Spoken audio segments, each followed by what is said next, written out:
Hi everyone, in today's video I'll show you guys how you can disable notifications on a Starbucks application. Welcome back to our channel How to Tutorials. So let's dive right into it. So the first thing that you have to do is simply just go to the settings of your iPhone, and after doing that, now if you scroll down in here you can see there is the option of notifications. So if you tap on notifications and keep on scrolling, here you can see all of your applications.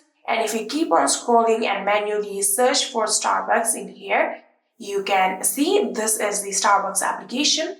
Tap on it, and in here you can see allow notifications is correctly turned on. So if you simply just tap on this toggle button just like this, now you have successfully disabled notifications from Starbucks. Now you can simply tap on this back arrow right here, and now you can go back, and now Starbucks won't be able to send you any kind of notifications. And yeah, that is it.